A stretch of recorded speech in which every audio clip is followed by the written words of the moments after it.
Hey everyone, hope you're doing well, and I'm so glad you've decided to join us again. Tonight, we are exploring how medieval people cured hangovers.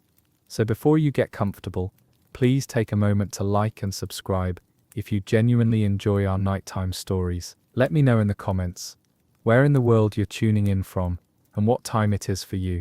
It's always so fascinating to see who's joining us from around the globe.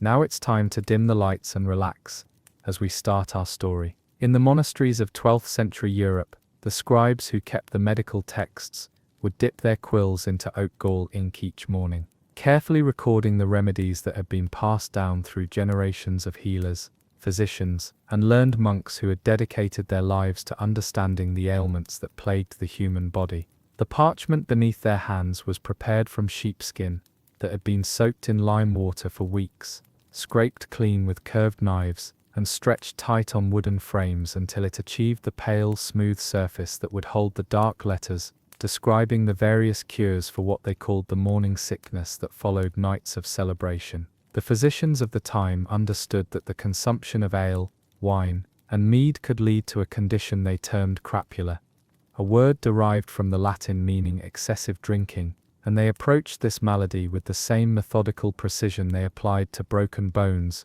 fever, and digestive troubles. In the medical schools of Salerno and Paris, students would copy these remedies into their own collections, using reed pens cut to precise angles, mixing their own ink from iron sulfate and crushed oat galls, creating the dark fluid that would preserve these treatments for future generations of healers. The monastery kitchens, with their large stone hearths and copper cauldrons, became laboratories where monks would prepare the various tonics and broths that were believed to restore the body's natural balance after a night of indulgence. The head cook, often a brother who had served the monastery for decades, would rise before dawn to begin the slow process of preparing what they called the morning restoration, a careful sequence of preparations that began with the selection of herbs from the monastery garden, where rows of carefully tended plants grew in neat beds bordered by low stone walls. Brother Aldrich, who served as the monastery's herbalist in the Abbey of Saint Denis during the 1180s, would walk through these gardens each morning, his rough woolen habit brushing against the dew-covered leaves as he selected the ingredients for the day's remedies. The fennel grew in tall feathery clusters near the southern wall, where the morning sun would warm the soil, while the mint spread in controlled patches along the northern border, where the shade kept the earth cool and moist. His hands, stained permanently green from years of crushing herbs, would move methodically from plant to plant, selecting only the finest leaves and stems for the preparations that would be needed in the infirmary. The process of creating the hangover remedy began with the careful washing of the herbs in cold water drawn from the monastery's well, the same well that had provided water for the community for over a century.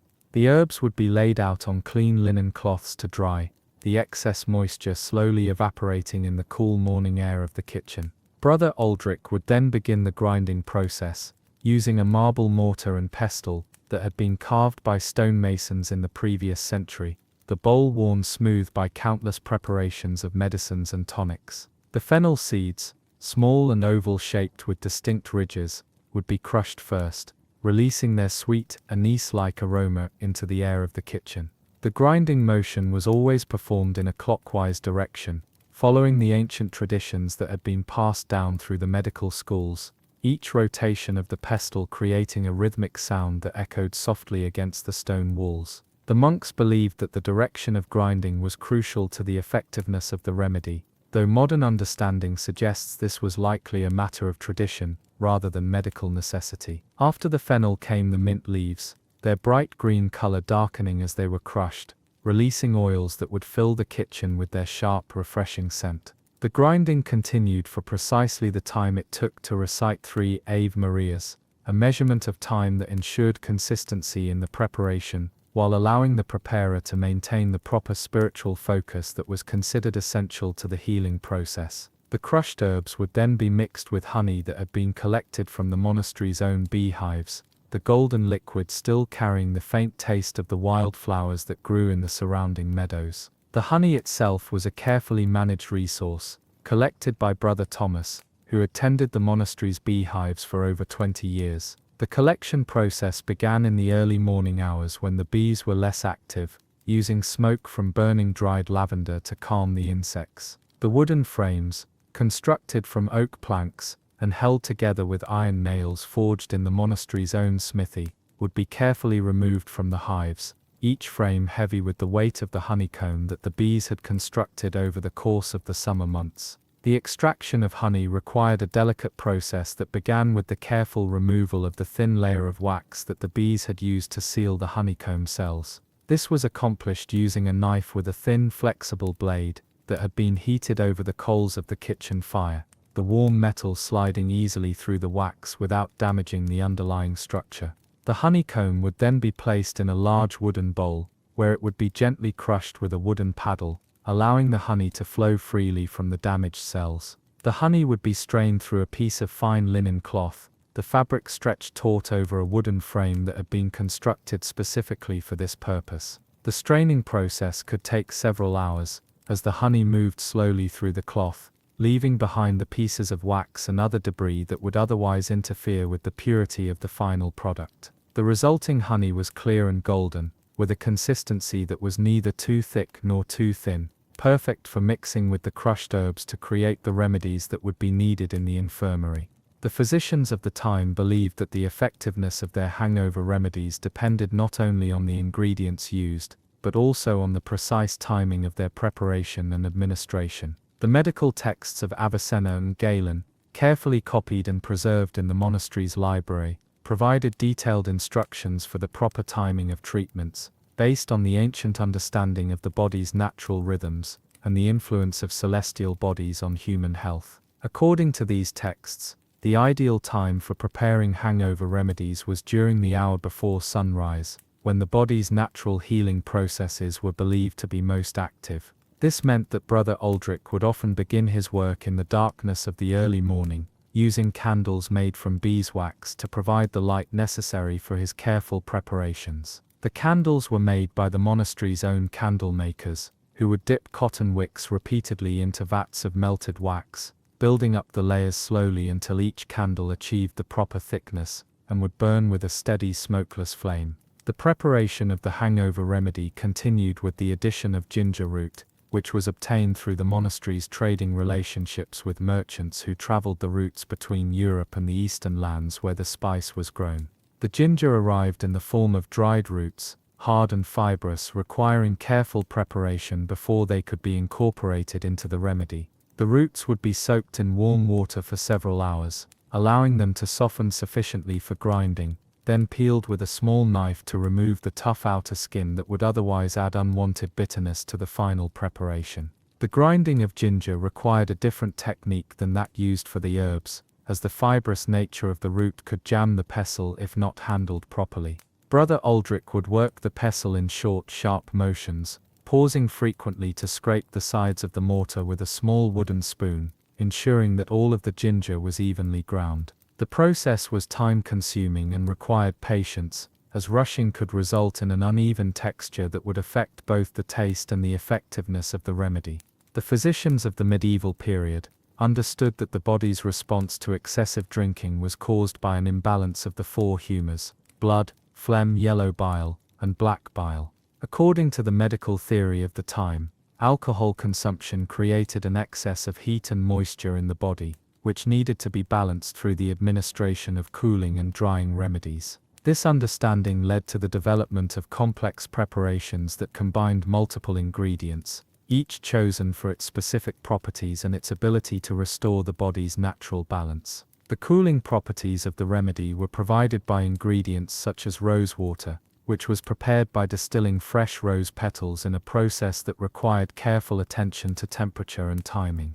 The roses used for this purpose were grown in the monastery's garden, where they were cultivated in beds that received morning sunlight, but were protected from the harsh afternoon heat by the shadow of the monastery walls. The petals would be collected in the early morning hours, when the dew was still fresh, ensuring that they retained their maximum potency and fragrance. The distillation process took place in the monastery's still room, a small chamber adjacent to the kitchen that was equipped with copper vessels and condensing apparatus that had been constructed by skilled metal workers. The rose petals would be placed in the bottom of a large copper pot, covered with pure water, and heated slowly over a bed of glowing coals. As the water began to steam, the vapors would rise through a series of copper tubes that led to a condensing chamber, where they would cool and return to liquid form, now carrying the essential oils and properties of the rose petals. The collection of rose water required patience and attention, as the process could not be rushed without compromising the quality of the final product. Brother Aldrich would monitor the temperature carefully, adjusting the heat by adding or removing charcoal from the fire, ensuring that the water never reached a full boil, which would damage the delicate compounds that gave the rose water its therapeutic properties. The entire process could take most of a day, yielding only a small quantity of the precious liquid that would be carefully stored in glass bottles sealed with cork stoppers, and kept in the cool darkness of the monastery's storage chambers. The drying properties of the hangover remedy were provided by ingredients such as cinnamon bark, which was obtained through the same trading networks that brought ginger to the monastery. The cinnamon arrived in the form of rolled bark pieces, each one carefully wrapped in oiled cloth, to protect it from moisture during the long journey from the lands where it was harvested. The bark would be examined carefully upon arrival, checking for signs of mold or insect damage that could affect its quality, then stored in sealed containers in the monastery's spice room,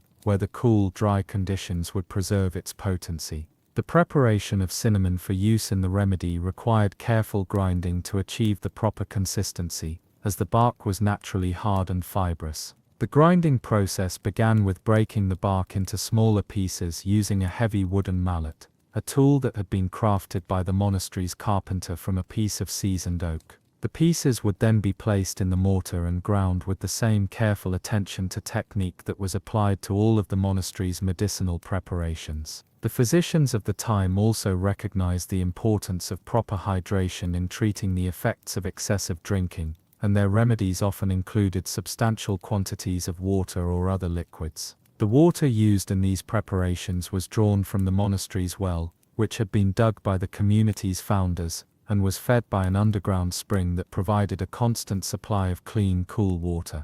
The well was constructed with stone walls that prevented contamination, and the water was drawn using a wooden bucket attached to a rope that was wound around a wooden windlass. The quality of the water was considered crucial to the effectiveness of the remedy, and the monks took great care to ensure that it remained pure and uncontaminated. The well was covered with a wooden lid that was kept in place except when water was being drawn, and the area around the well was kept clean and free from debris that might fall into the water source. The bucket used for drawing water was cleaned regularly with hot water and scrubbed with coarse salt to remove any buildup of minerals or organic matter that might affect the taste or purity of the water. The mixing of the hangover remedy required precise measurements and careful attention to the proportions of each ingredient. The measurements were based on ancient systems that used parts of the body as units of measurement, such as the thumb's width for small quantities or the cupped hand for larger amounts. These measurements were standardized within each monastery through the use of measuring cups and spoons that were crafted specifically for the preparation of medicines, ensuring consistency from one batch to the next. The mixing process began with the liquid ingredients, starting with the rose water and honey, which were combined in a large wooden bowl that had been seasoned with repeated use and cleaned with hot water and salt. The mixture was stirred with a wooden spoon in a slow circular motion, allowing the honey to dissolve completely into the rose water without creating bubbles or foam that might affect the texture of the final product. The stirring continued for the time required to recite one pater noster, ensuring that the mixture achieved the proper consistency. The ground herbs and spices were then added gradually, beginning with the fennel and continuing with the mint, ginger, and cinnamon. Each ingredient was added while stirring, allowing it to distribute evenly throughout the mixture, without creating lumps or uneven concentrations that might affect the taste or effectiveness of the remedy. The stirring motion was maintained at a constant pace, neither too fast nor too slow, following the techniques that had been passed down through generations of monastic healers.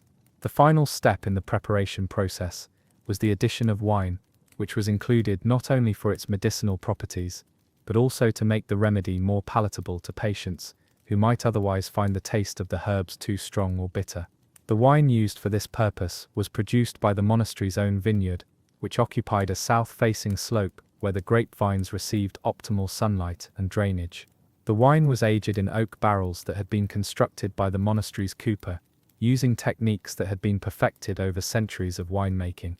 The selection of wine for the hangover remedy was based on its age and character, with preference given to wines that were at least 2 years old and had developed a smooth, mellow flavor that would complement rather than compete with the medicinal ingredients. The wine was added slowly, just a few drops at a time, while continuing to stir the mixture, allowing the alcohol to blend with the other ingredients, without overwhelming their delicate flavors. The completed remedy was then strained through a piece of fine silk cloth, removing any remaining particles or undissolved matter that might affect the smooth texture that was considered essential for easy consumption. The straining process was performed slowly and carefully, allowing the liquid to flow through the cloth under its own weight, rather than applying pressure that might force unwanted particles through the fabric. The resulting liquid was clear and golden in color, with a pleasant aroma that combined the sweetness of honey with the complex fragrances of the various herbs and spices. The administration of the hangover remedy followed specific protocols that were designed to maximize its effectiveness, while ensuring the comfort and safety of the patient. The remedy was typically given in small doses, beginning with just a few sips taken at regular intervals, allowing the patient's stomach to adjust gradually to the mixture. The patient would be encouraged to rest in a quiet, darkened room, away from bright lights and loud noises that might aggravate their condition. The effectiveness of these medieval hangover remedies was limited by the understanding of physiology and chemistry available at the time, though many of the ingredients used did possess properties that could provide some relief from the symptoms of excessive drinking. The fennel and mint, for example, contained compounds that could help settle an upset stomach, while the ginger provided anti-nausea effects that are still recognized by modern medicine. The honey provided easily digestible sugars that could help restore blood sugar levels, while the water helped combat dehydration. The preparation of these remedies continued throughout the medieval period, with variations developing in different regions and monasteries based on local ingredients and traditions. In the monasteries of southern Europe, where citrus fruits were available, lemon juice was often added to the mixture, providing additional vitamin C and citric acid that may have helped with the recovery process. In northern regions, where roses were less common, other flowers such as elderflower or chamomile were sometimes substituted, each bringing its own unique properties to the remedy. The record-keeping associated with these remedies was as meticulous as their preparation, with detailed notes maintained about which ingredients were used, in what quantities, and with what results. These records were kept in leather-bound books, written on parchment pages with quill pens and oak gall ink, creating a permanent record that could be consulted by future generations of healers. The handwriting in these books was careful and precise, reflecting the importance placed on accuracy in medical matters. The storage of the completed remedies presented its own challenges, as the mixtures needed to be kept fresh and potent until they were needed. The remedies were typically stored in small glass bottles that were sealed with cork stoppers and kept in cool, dark places where temperature fluctuations would be minimized. The bottles were carefully labeled with the date of preparation and the specific ingredients used, information that was written on small pieces of parchment attached to the bottles with thin strips of leather. The monastery's infirmary, where these remedies were administered, was a quiet space designed to promote healing and rest. The walls were constructed of thick stone that helped maintain a constant temperature, while small windows provided ventilation without creating drafts that might disturb recovering patients. The beds were simple but comfortable, consisting of wooden frames supporting mattresses stuffed with straw and covered with linen sheets that were washed regularly in hot water and dried in the sun. The infirmarian, usually a monk who had received special training in the care of the sick, would visit each patient regularly to assess their condition and adjust their treatment as needed. These visits followed a routine that began with a careful examination of the patient's color, breathing, and general demeanor, followed by questions about their symptoms and any changes they had noticed since the previous visit. The infirmarian would take notes about each patient's progress, recording observations in the same careful handwriting used for all monastery records. The training of infirmarians was a lengthy process that combined study of the classical medical texts with practical experience in the care of patients. Young monks who showed aptitude for healing work would begin by copying medical texts, a process that required them to become familiar with the various remedies and treatments, while also developing the careful attention to detail that was essential for accurate preparation of medicines. They would then spend years working alongside experienced healers, gradually taking on more responsibility as their skills developed. The medical texts used in this training included works by Hippocrates, Galen, and Avicenna, as well as more recent compilations created by medieval physicians who had added their own observations and experiences to the classical knowledge. These texts were carefully preserved in the monastery's library, where they were kept in wooden chests lined with silk cloth to protect them from moisture and insects. The library itself was a sacred space where silence was maintained except for the soft sounds of pages turning and quills scratching against parchment. The copying of medical texts was considered a form of prayer, as the monks believed that their careful preservation of healing knowledge was a way of serving God and their fellow humans. The scribes who performed this work would spend hours each day hunched over their writing desks, carefully forming each letter with their quill pens, pausing periodically to sharpen the pen tips or refresh their ink. The work required enormous patience and concentration, as a single mistake could render an entire page useless and require the scribe to begin again on a fresh piece of parchment. The daily routine in the monastery's infirmary began before dawn, when the infirmarian would rise to prepare the day's medicines and check on patients who might need immediate attention. The preparation work took place in a small room adjacent to the main infirmary, where shelves lined with jars and bottles contained the various ingredients needed for different remedies. The jars were made of pottery or glass, each one carefully sealed to prevent contamination, and labeled with the name of the contents written in the precise Latin script used for all official monastery documents. The morning rounds began with the sickest patients, those who required the most frequent attention and careful monitoring. The infirmarian would approach each bed quietly, checking the patient's breathing and color before gently waking them if necessary to administer medicine or provide food and water. The hangover remedy was typically given to patients who had been brought to the infirmary after celebrations or feast days, when excessive consumption of alcohol was more common.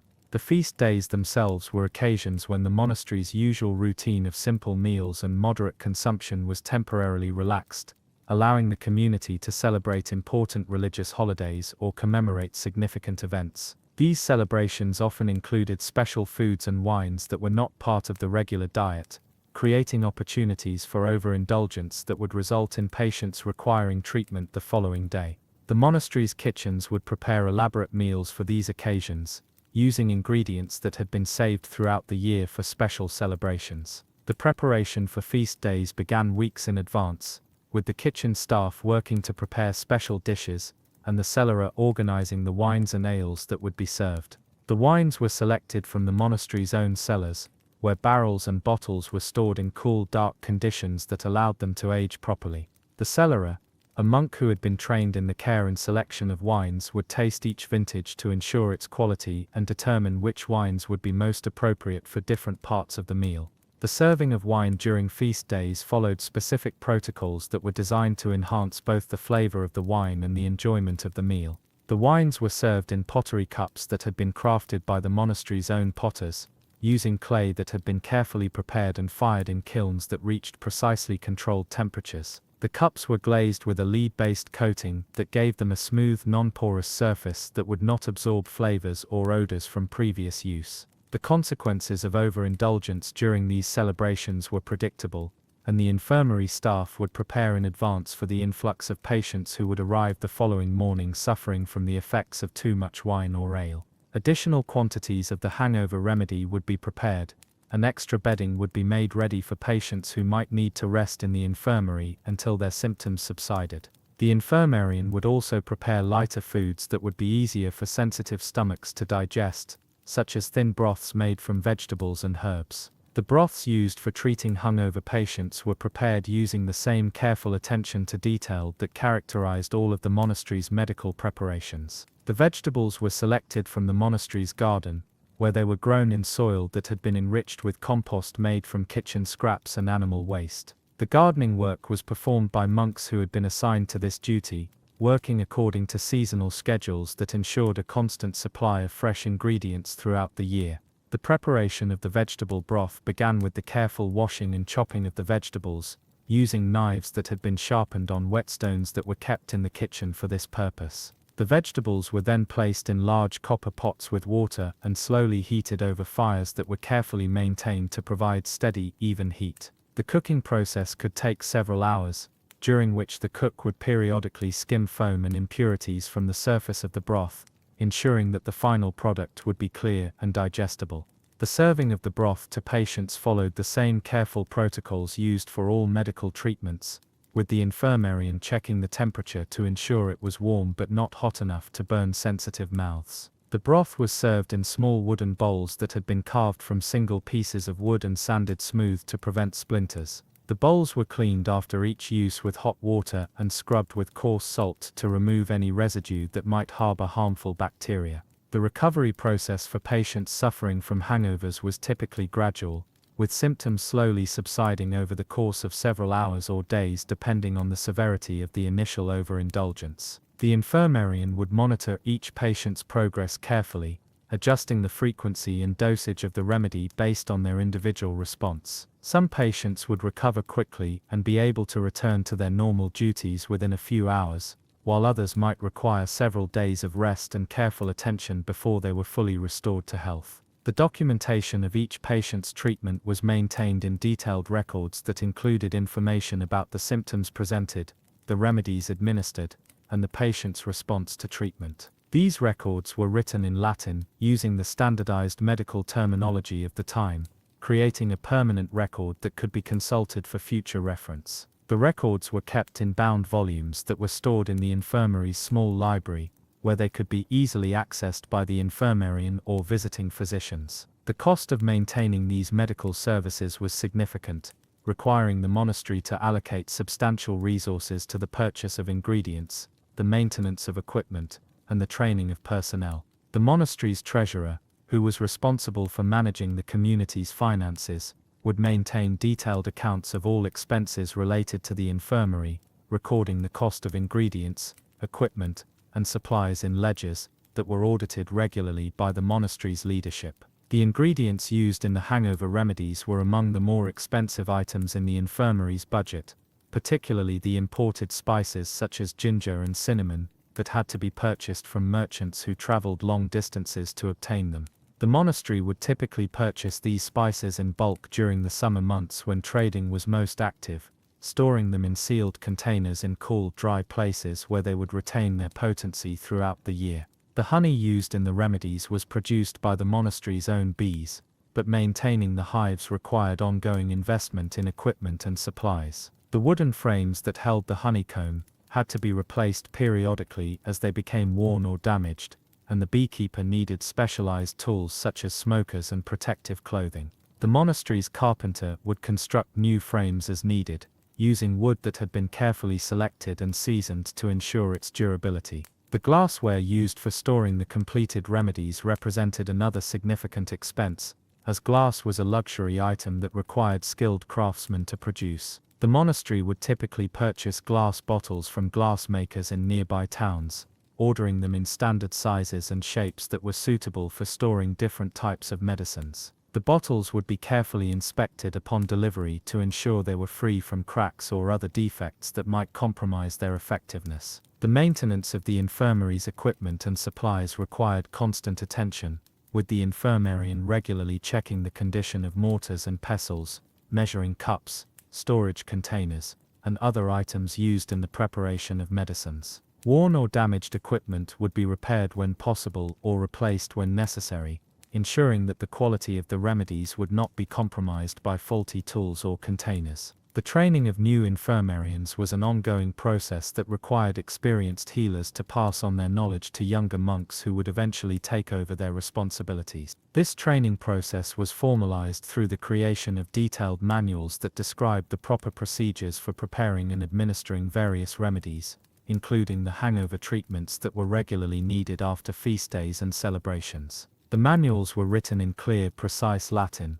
with detailed instructions for measuring ingredients, preparing mixtures, and monitoring patients' responses to treatment. Each procedure was described step by step, with specific timing and measurements provided to ensure consistency and effectiveness. The The manuals also included information about potential complications and how to respond to them, preparing new infirmarians for the various situations they might encounter in their work. The copying of these manuals was performed by scribes who specialized in medical texts, working under the supervision of experienced infirmarians who could verify the accuracy of the information being recorded. The copying process was slow and meticulous, with each word carefully formed and each instruction precisely recorded to ensure that future generations of healers would have access to reliable guidance. The distribution of medical knowledge between monasteries was facilitated by the regular exchange of manuscripts and the movement of trained personnel between different communities. Monks who had received medical training at one monastery might be transferred to another,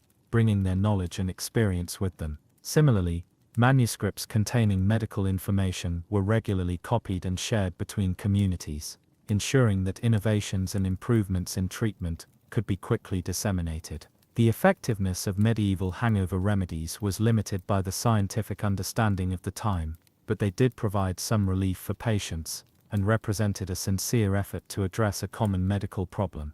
The combination of herbs, honey, and other ingredients created pleasant-tasting mixtures that could help with hydration and provide some nutritional support during recovery. The careful attention to preparation and administration also ensured that patients received consistent, high-quality care that reflected the best medical knowledge available at the time. The legacy of these medieval medical practices can be seen in the continued use of some of the same ingredients in modern folk remedies and alternative medicine. Ginger, for example, is still widely recognized for its anti-nausea properties, while honey continues to be valued for its antimicrobial and nutritional benefits. The systematic approach to medical care developed in medieval monasteries also contributed to the development of modern pharmaceutical practices, with their emphasis on careful measurement, standardized procedures, and detailed record keeping. The seasonal variations in the availability of ingredients required the monastery's healers to adjust their recipes throughout the year, using preserved herbs and spices during winter months when fresh ingredients were not available. The preservation of herbs was accomplished through various methods, including drying, salting, and storing in honey or wine, each method chosen based on the specific properties of the ingredient and the intended use. The drying of herbs took place in the monastery's herb room, a well-ventilated space where bundles of freshly cut plants were hung from wooden beams until they reached the proper level of desiccation. The herbs were tied in small bundles using linen thread, allowing air to circulate around each stem and leaf. The drying process could take several weeks, depending on the humidity and temperature of the air, and required regular monitoring to ensure that the herbs did not develop mold or lose their potency. The storage of dried herbs required careful attention to protection from moisture, light, and insects that might damage the precious materials. The herbs were typically stored in wooden boxes lined with oiled cloth, or in pottery jars sealed with cork stoppers and wax. Each container was carefully labeled with the name of the herb and the date it was prepared, ensuring that older materials would be used first, and that potency could be maintained over time.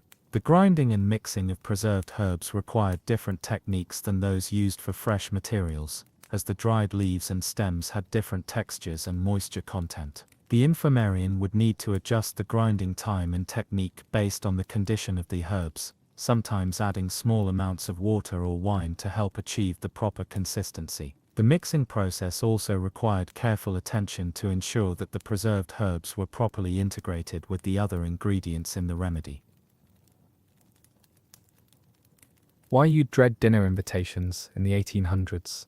The formal dinner invitation of the 1840s arrived on heavy cream-colored paper that had been pressed between heated metal plates to achieve the smooth, elegant surface that society demanded for such important correspondence. The paper itself was manufactured in mills that employed dozens of workers who spent their days feeding cotton rags and linen scraps into massive vats of boiling water, where the fibers would be broken down and reformed into the pulp that would eventually become the stationery used by fashionable households throughout England and America. The invitation would be written with a steel-nibbed pen, the nib carefully selected from among several dozen that were kept in small wooden boxes lined with velvet cloth. The ink used for these invitations was a deep black mixture made from iron gall and lampblack, stored in crystal inkwells that were refilled daily by household servants who understood the importance of maintaining the proper consistency and color. The handwriting itself followed strict conventions that had been established by dancing masters and etiquette instructors, with each letter formed according to precise rules that governed the angle of the strokes and the spacing between words.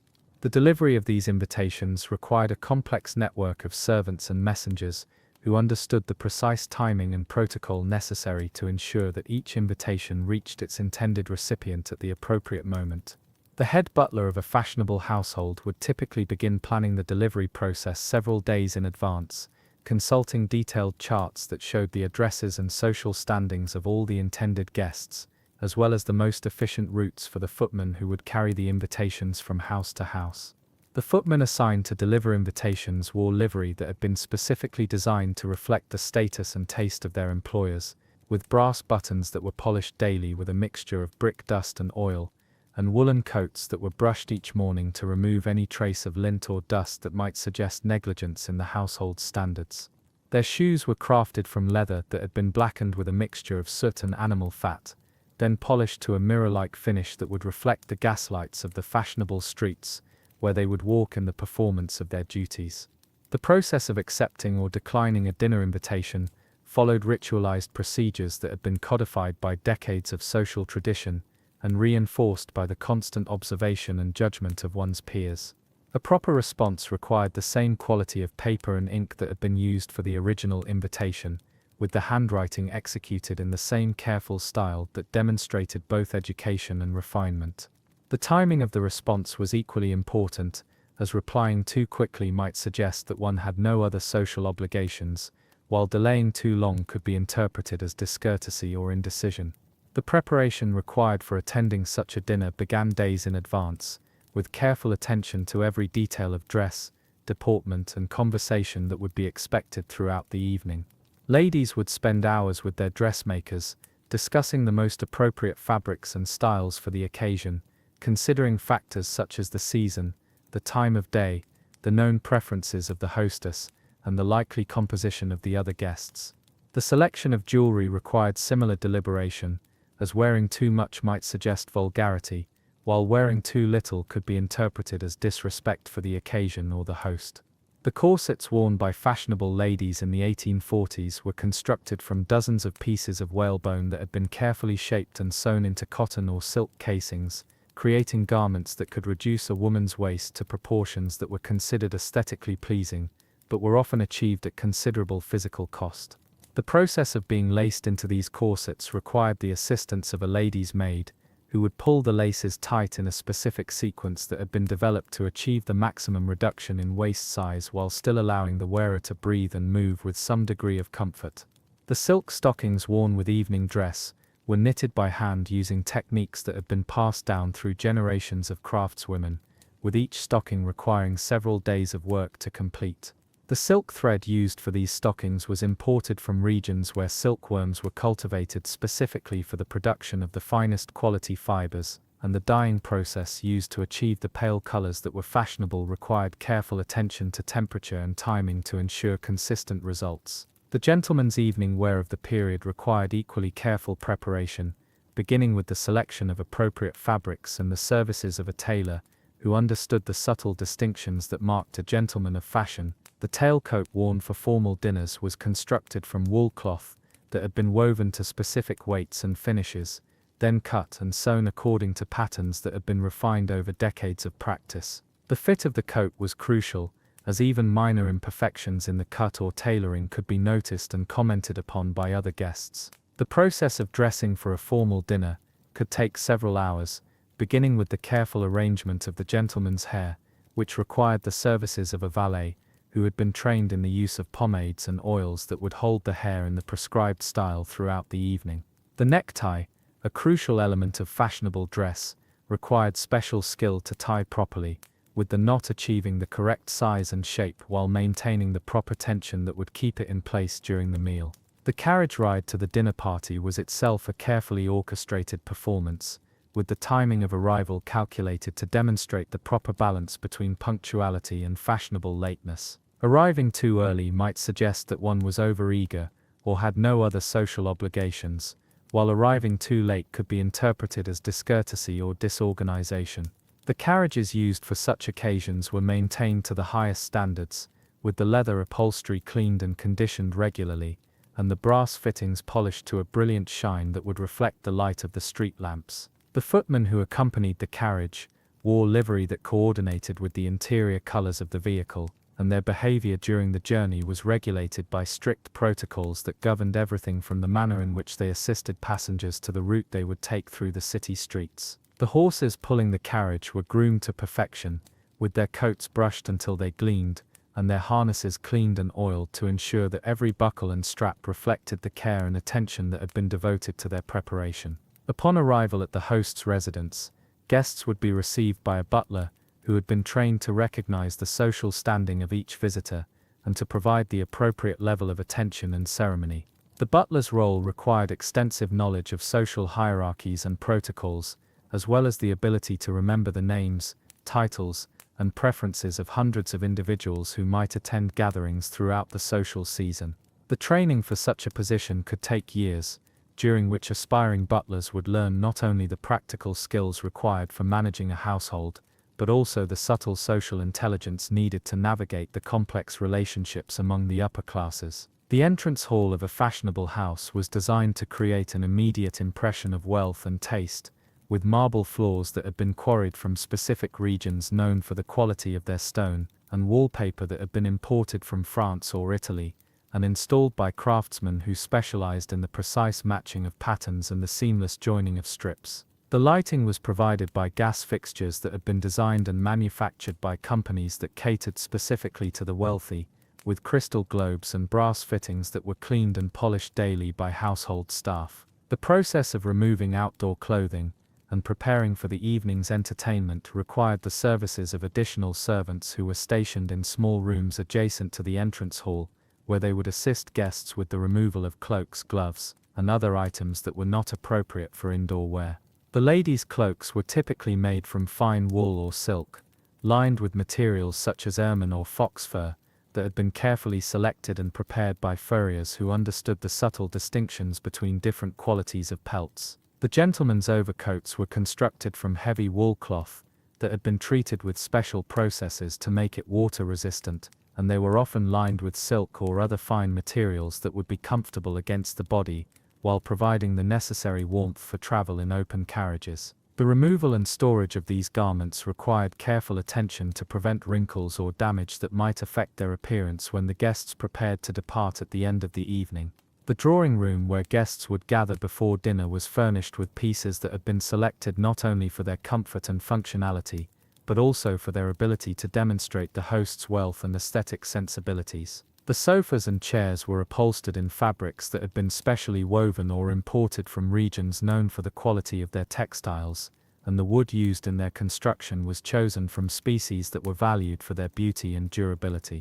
The process of maintaining these furnishings required daily attention from household staff, who understood the proper techniques for cleaning and preserving different materials. The carpets used in fashionable drawing rooms were often imported from Persia or other regions where the art of carpet weaving had been perfected over centuries, and their installation required the services of specialists who understood how to properly stretch and secure the heavy fabrics without damaging their intricate patterns. The maintenance of these carpets was a constant concern, as they needed to be cleaned regularly to prevent the accumulation of dust and debris that could damage the fibers or dull the colors. The conversation that took place in the drawing room before dinner was governed by strict rules that had been established by social tradition, and reinforced by the constant observation and judgment of one's peers. Topics that were considered appropriate for mixed company were limited to subjects such as literature, music, art, and current events that did not touch upon controversial political or social issues. The ability to maintain engaging conversation while avoiding potentially offensive topics required considerable skill and practice, as well as extensive knowledge of the interests and sensibilities of one's companions. The ladies' conversation often focused on matters such as fashion, household management, and social events, with careful attention to the delicate balance between demonstrating knowledge and avoiding the appearance of excessive expertise that might be considered unbecoming. The gentlemen's discussions typically centered on business affairs, political developments and sporting events, though these topics were approached with the same careful attention to propriety that governed all social interactions. The musical entertainment that might be provided during the pre-dinner gathering required careful preparation and considerable skill, as the performance was expected to demonstrate both technical proficiency and artistic sensitivity. The pianoforte used for such entertainment was typically a grand instrument that had been manufactured by one of the leading companies of the day, with a case constructed from carefully selected woods and finished with multiple coats of varnish that had been applied and polished by skilled craftsmen. The sheet music used for these performances was often hand-copied from published editions, with each page carefully prepared using techniques that had been developed by professional music copyists. The paper used for this purpose was of the finest quality, with a smooth surface that would accept ink without blotting or smearing, and the notation was executed with precision that reflected both musical knowledge and calligraphic skill. The announcement that dinner was ready to be served was made by the butler, according to a precise schedule that had been coordinated with the kitchen staff to ensure that each course would be prepared and served at the optimal temperature and presentation. The timing of this announcement was crucial, as it needed to allow sufficient time for guests to complete their conversations and prepare for the formal procession to the dining room, while not allowing so much time that the food would suffer from delay. The procession to the dining room followed strict protocols that reflected the social hierarchy of the guests, with the host offering his arm to the lady of highest rank, followed by the other couples in order of precedence. The determination of this order required extensive knowledge of social rankings, and could be a source of considerable anxiety for hosts who were uncertain about the relative status of their guests. The incorrect placement of even one couple could result in offense that might have lasting social consequences. The dining room itself was designed to create an atmosphere of formal elegance that would complement the elaborate meal that was to be served. The table was typically constructed from mahogany, or other fine woods that had been selected for their beauty and durability, and it was set with china, crystal and silver that represented the finest products of their respective industries. The preparation of the table setting required the services of experienced servants who understood the precise placement of each piece, and the proper sequence in which they would be used throughout the meal.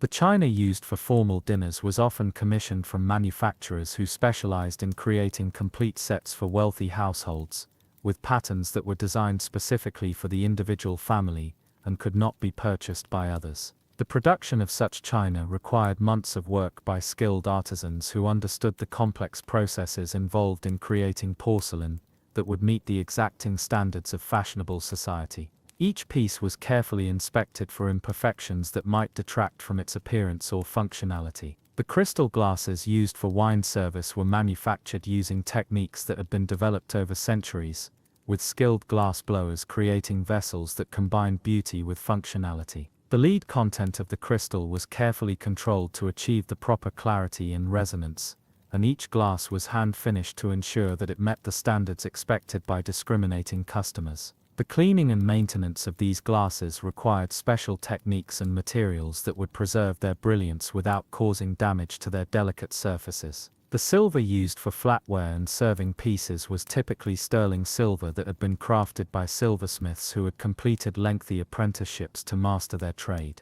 The design of each piece was carefully considered to ensure that it would be both beautiful and functional, with handles that would be comfortable to hold, and surfaces that would be easy to clean and maintain. The polishing of silver required daily attention from household staff who used special compounds and techniques to maintain the brilliant finish that was expected.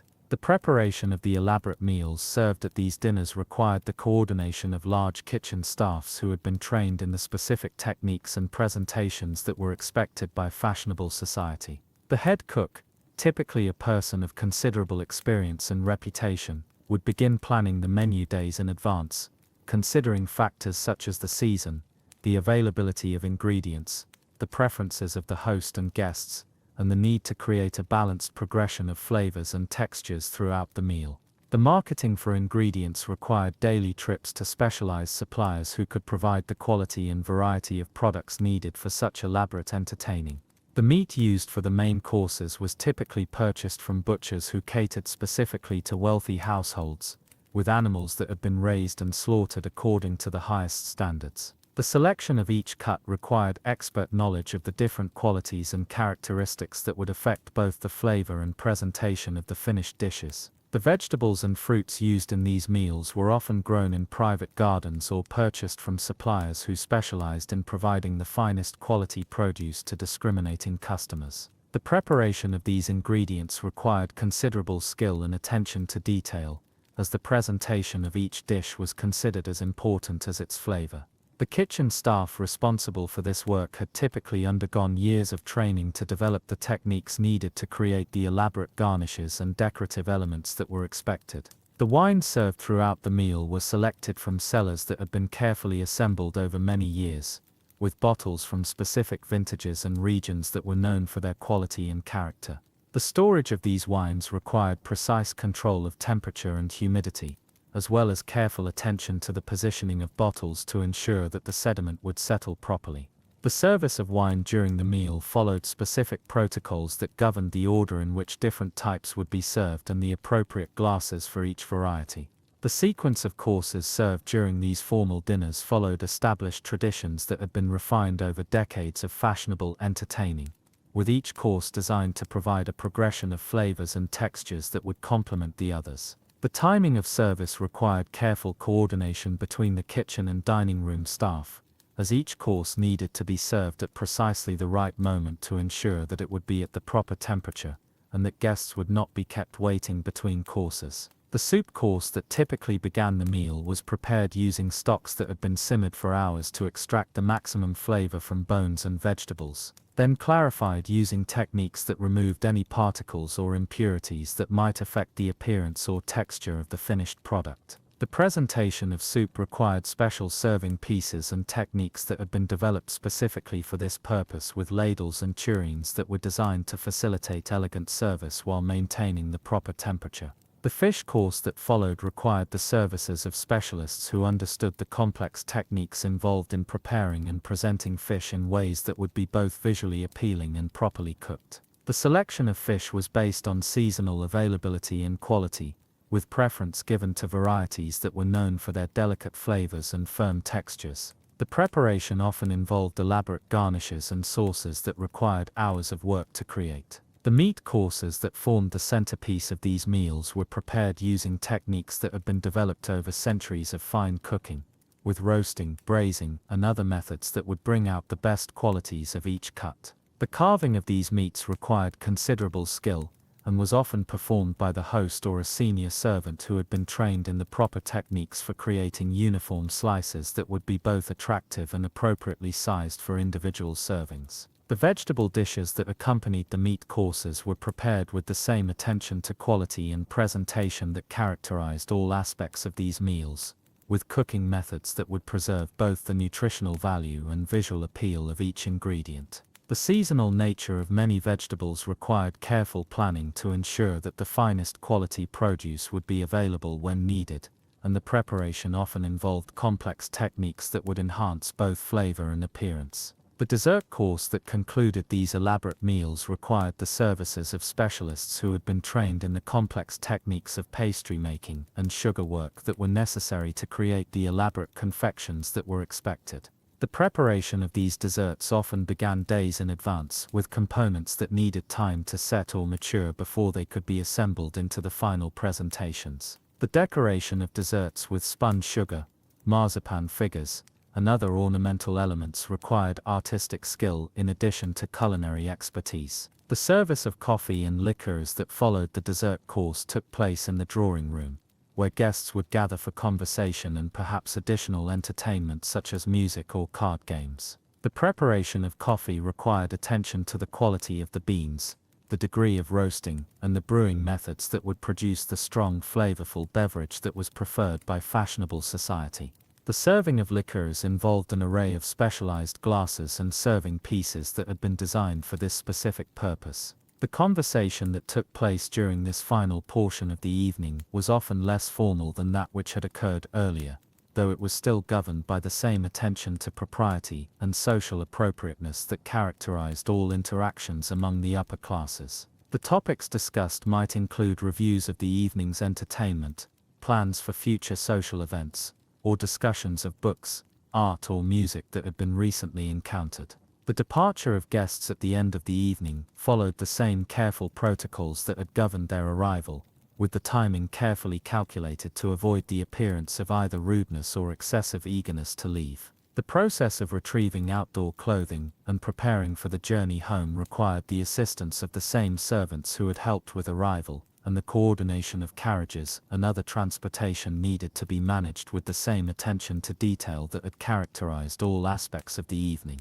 The cleaning and restoration of the dining room and other spaces used during the evening required the work of numerous servants who would begin their tasks as soon as the last guest had departed. The washing of china, crystal, and silver required special techniques and materials that would ensure that each piece would be properly cleaned without damage, and the storage of these items needed to be accomplished with care to prevent chips, scratches, or other damage that might affect their future use. The laundering of table linens and other fabrics used during the evening required specialized knowledge of different materials and the appropriate cleaning methods for each. The tablecloths, typically made from finest linen or damask, needed to be washed using techniques that would remove stains without damaging the delicate fibers, and the drying and pressing of these items required equipment and skills that were not found in ordinary households. The planning and preparation for such elaborate entertaining required the coordination of large staffs of servants who had been trained in their specific roles and responsibilities, with each person understanding their part in the complex choreography that was necessary to create the impression of effortless elegance that was expected by fashionable society. The training of these servants required months or years of instruction in the specific techniques and protocols that governed their work, and the maintenance of their skills required constant attention and supervision. The cost of maintaining the standards expected for such entertaining was considerable, requiring significant expenditures for ingredients, equipment, servants' wages, and the constant replacement and maintenance of the numerous items that were used in the service of elaborate meals. The household accounts that recorded these expenses showed the detailed tracking of every purchase and expenditure, with careful attention to the cost of each component that contributed to the final presentation. The social obligations that accompanied the acceptance of dinner invitations created ongoing commitments that could extend for months or years, as the complex web of reciprocal entertaining required hosts to carefully balance their obligations to different members of their social circle. The planning of return invitations required consideration of the relative status of different guests, the appropriate timing for different types of entertainment, and the need to create menus and presentations that would meet or exceed the standards that had been set by previous hosts. The record-keeping associated with this complex social activity required detailed attention to the preferences, dietary restrictions, and social relationships of hundreds of individuals who might be included in various gatherings throughout the social season. The maintenance of these records was typically the responsibility of the lady of the house, who would keep detailed notes about the success or failure of different menu items, the compatibility of different guests, and the social developments that might affect future entertaining plans. The physical demands placed on both hosts and guests by these elaborate social rituals were considerable, with the lengthy meals, formal clothing, and rigid behavioral expectations creating challenges that could be particularly difficult for those who were not in robust health. The corseted ladies often found it difficult to consume the large quantities of food that were served, while the gentlemen's formal clothing could be uncomfortably restrictive during the lengthy periods of sitting and standing that were required. The preparation of appropriate conversation for these social gatherings required extensive reading and attention to current events, literature, and cultural developments that might provide suitable topics for discussion. The need to avoid controversial subjects while still maintaining engaging conversation required considerable skill and knowledge, as well as the ability to quickly redirect discussions that might be moving toward inappropriate territory. The seasonal nature of fashionable entertaining created periods of intense social activity, alternating with quieter times when households could recover from the demands of constant preparation and service. The planning for these busy periods required months of advance preparation, with the coordination of servants' schedules, the ordering of supplies, and the scheduling of various maintenance and cleaning activities that would be necessary to maintain the high standards expected by fashionable society. Why milkmen were feared in Edwardian England. The morning rounds of the milkman, in 1905, began before dawn, in the narrow cobblestone streets of London's expanding suburbs, where rows of identical terraced houses stretched toward the smoky horizon, like dominoes, arranged with mathematical precision. The milk cart, constructed from seasoned oak planks that had been carefully selected for their resistance to the constant moisture and temperature changes that characterized the dairy trade, rolled along these streets with a distinctive rhythmic creaking that announced its approach to households that had learned to listen for this particular sound among the symphony of urban noises that filled the early morning air. The horse that pulled this cart was typically a sturdy draft animal, chosen not for speed or elegance, but for its ability to maintain a steady pace throughout the lengthy routes that characterized the expanding delivery territories of the Edwardian era.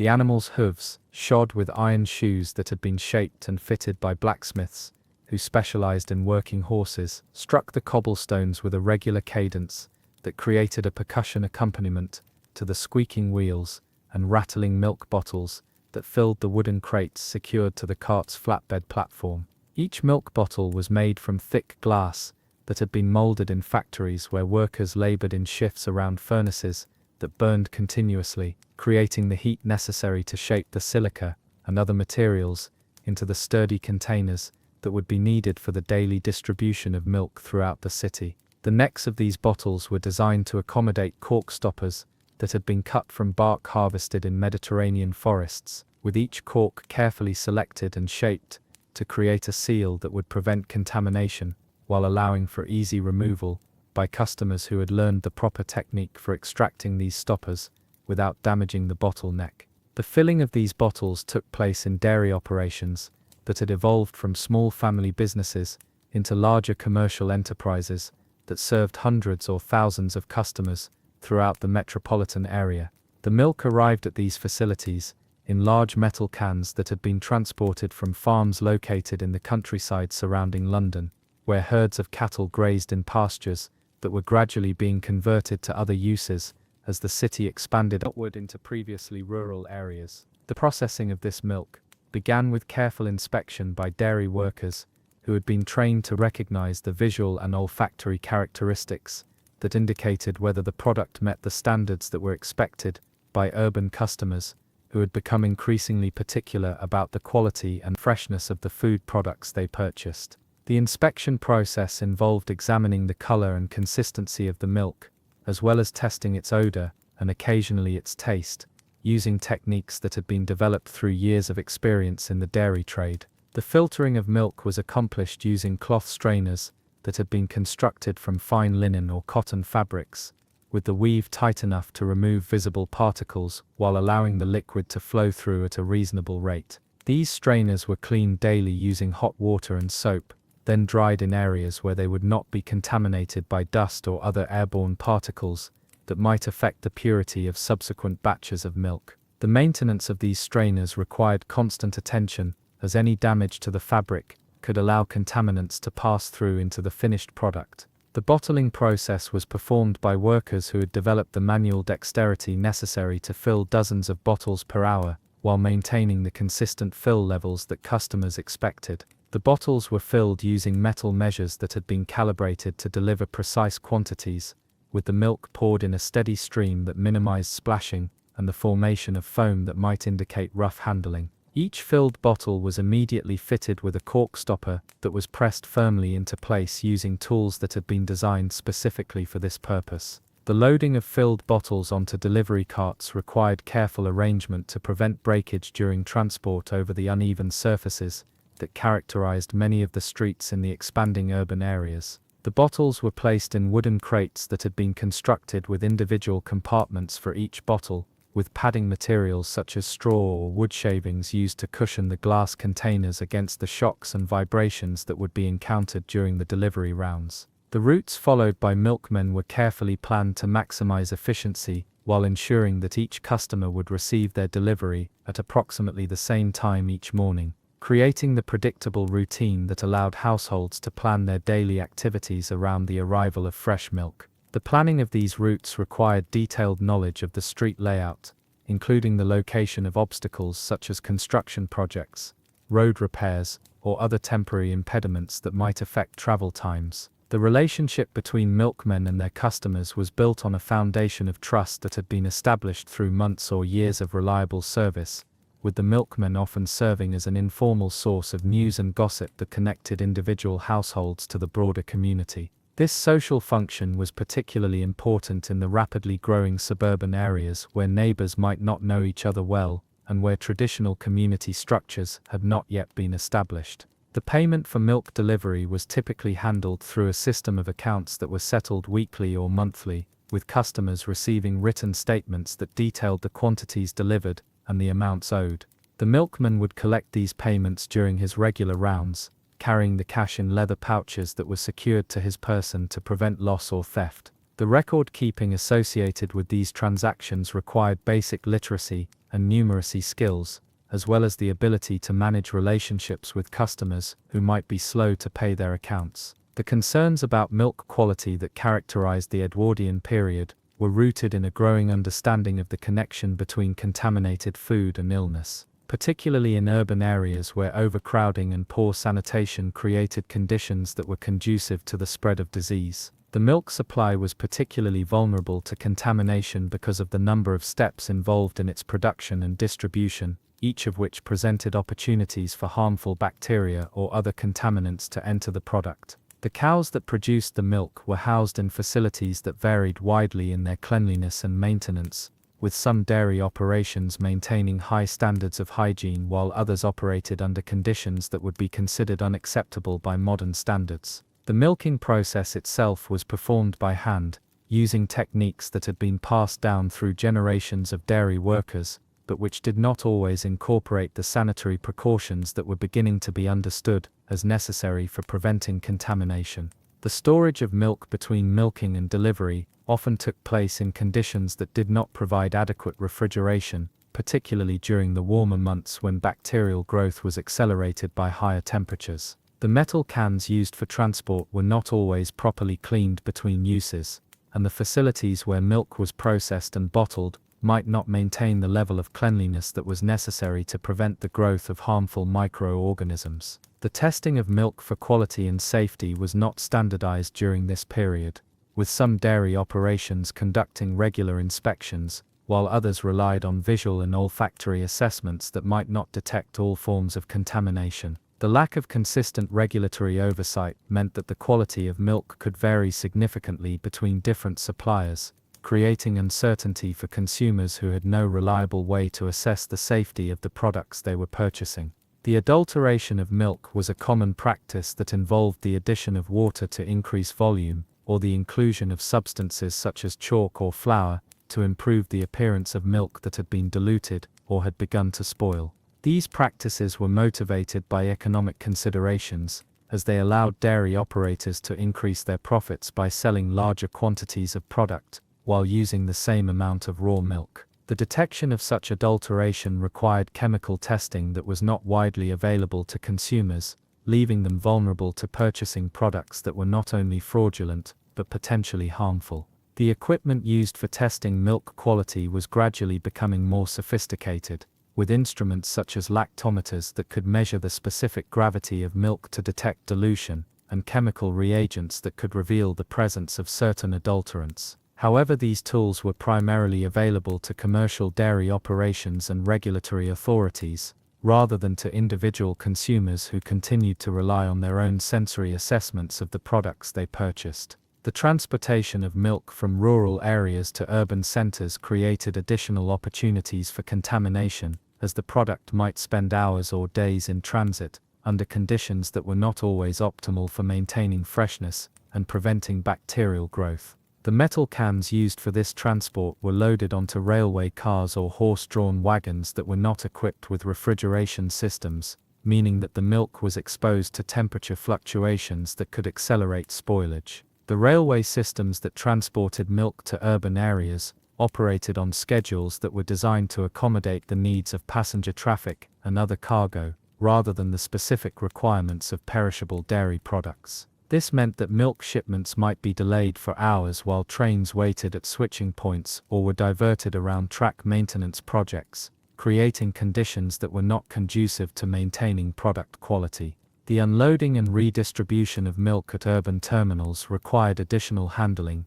that created further opportunities for contamination, as the product was transferred from railway cars to local delivery vehicles using equipment that might not be properly maintained or cleaned. The workers who performed these tasks were not always trained in proper sanitary procedures, and the facilities where this work took place might not provide adequate protection from dust, dirt, and other environmental contaminants. The regulation of the dairy industry during the Edwardian period was inconsistent and often inadequate, with different jurisdictions maintaining different standards and enforcement mechanisms. Some areas had established detailed regulations governing the production, processing, and distribution of milk, while others relied on minimal oversight that allowed unsafe practices to continue unchecked. The patchwork of regulatory approaches created confusion for both producers and consumers, and made it difficult to ensure consistent quality and safety across the entire supply chain.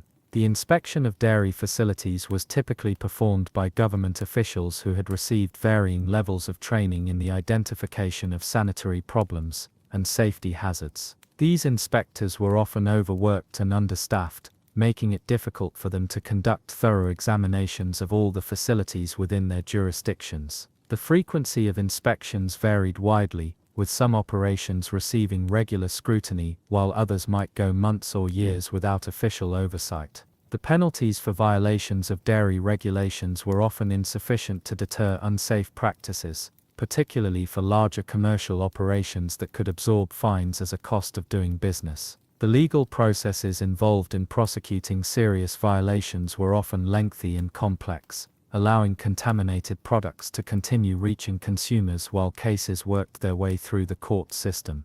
The public health consequences of contaminated milk were becoming increasingly apparent during this period, with outbreaks of diseases such as typhoid fever, tuberculosis, and scarlet fever being traced to infected dairy products. These incidents created growing awareness among consumers about the potential risks associated with milk consumption, leading to increased scrutiny of dairy suppliers and greater demand for products that could be verified as safe and pure. The medical community was beginning to understand the mechanisms by which contaminated milk could transmit disease, leading to recommendations for boiling milk before consumption and other precautionary measures that could reduce the risk of illness. However, these recommendations were not universally adopted, as many consumers continued to believe that fresh unheated milk was more nutritious and beneficial than milk that had been subjected to heat treatment. The development of pasteurization as a method for ensuring milk safety was beginning to gain acceptance during this period,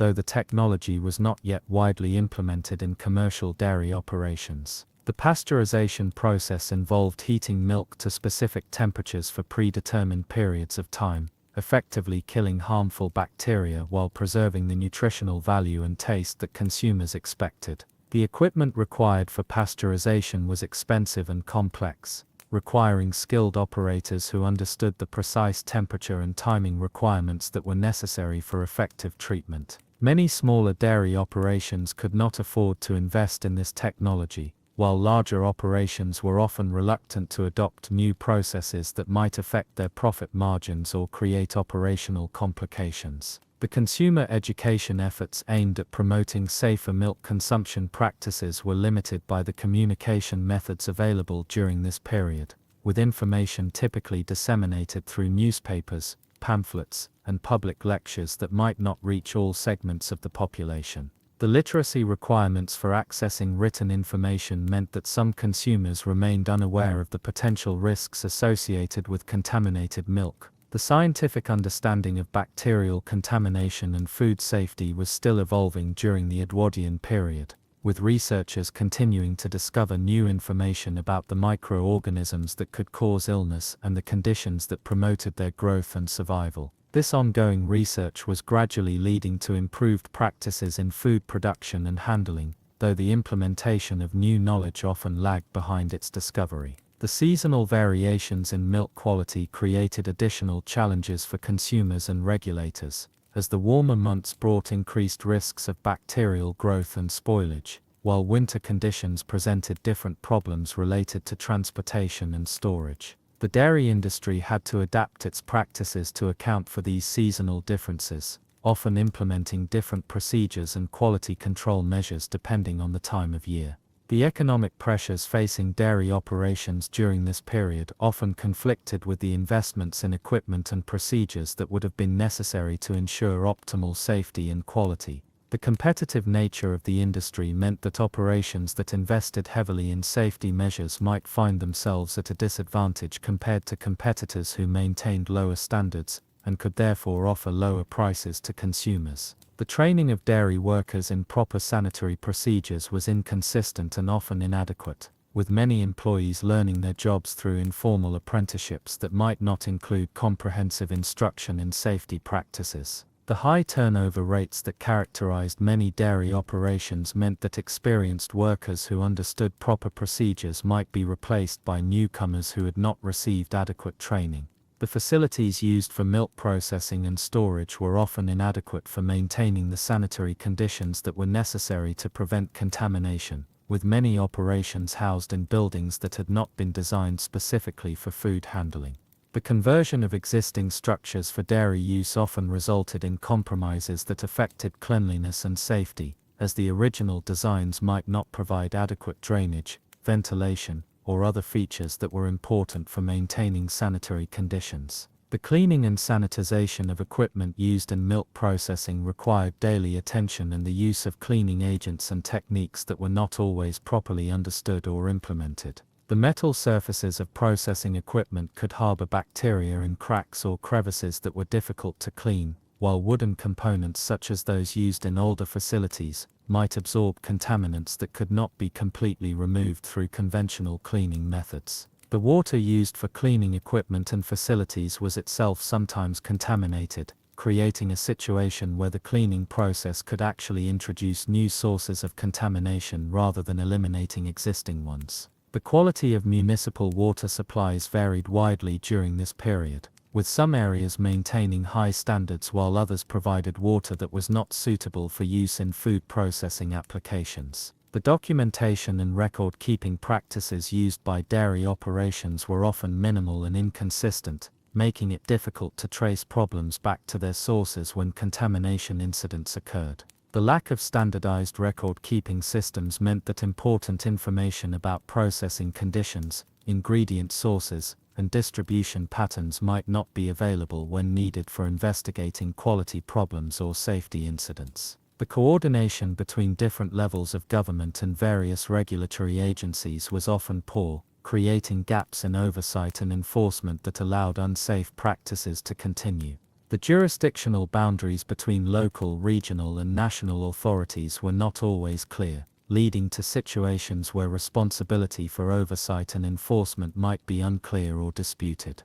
The international trade in dairy products added another layer of complexity to quality control efforts, as products crossing national boundaries might be subject to different standards and inspection procedures. The lack of international coordination in dairy regulation meant that products that were rejected in one country might be accepted in another, creating opportunities for contaminated or adulterated products to find markets despite their quality problems. The technological limitations of the period meant that many quality control procedures that would later become standard were not yet available or practical for widespread implementation. The development of more sophisticated testing methods and processing equipment was ongoing, but the adoption of new technologies was often slow due to cost considerations and resistance to change within the industry. The consumer protection mechanisms that existed during this period were often inadequate for addressing the complex problems associated with milk contamination and adulteration.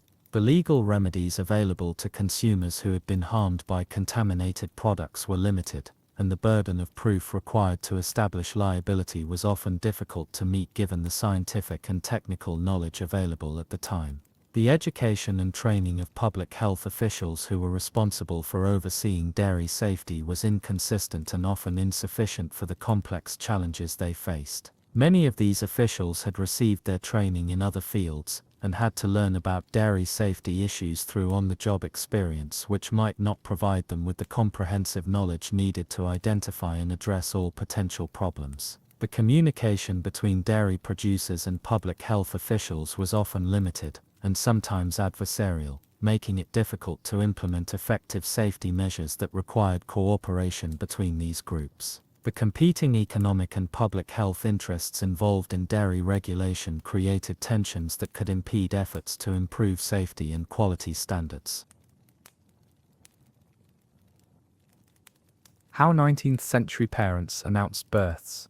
The arrival of a child in the 19th century set into motion a carefully orchestrated series of communications that would ripple outward from the household through layers of family, community, and social obligation. The process began in the birthing chamber itself, where the attending physician or midwife would first record the precise time of delivery in their personal logbook, noting the date according to both the Gregorian calendar and, in some regions, the older Julian reckoning that persisted in rural areas well into the 1850s. The mother's recovery room became the first administrative center of this expanding network of notification.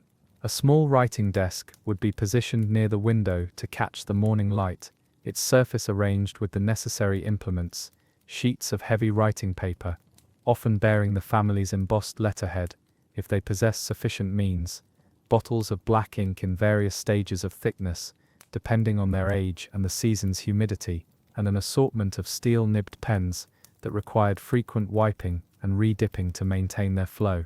The father, or in his absence a designated family member, would begin the process by consulting the household's correspondence registry, a leather-bound volume that contained the names and current addresses of all persons who warranted notification.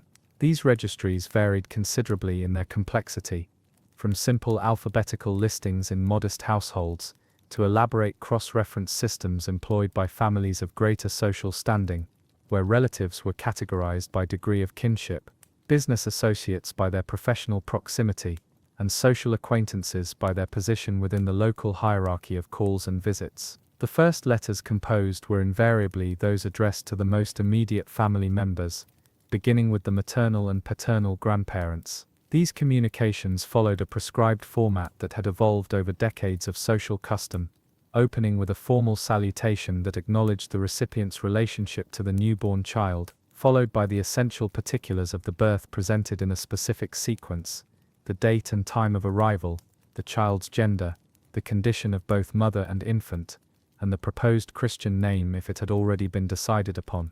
The selection of appropriate stationery for each recipient required careful consideration of social relationships and expectations. Letters to elderly relatives were typically written on the heaviest paper available, its weight conveying respect for their advanced years and established position within the family structure. Communications to younger family members might employ slightly lighter stock, while those addressed to family friends and social acquaintances called for paper of middling quality that suggested neither presumption nor parsimony. The physical act of writing each letter demanded considerable time and attention. The steel nibs of the period required frequent adjustment to maintain consistent ink flow, and the writer would pause regularly to blot excess moisture from the paper's surface, particularly during the humid months when ink seemed to spread of its own accord across the fibers. Each letter was composed individually, with subtle variations in phrasing that acknowledged the specific relationship between the family and the recipient, though the core information remained constant throughout. Church notification represented another crucial strand in this web of communication.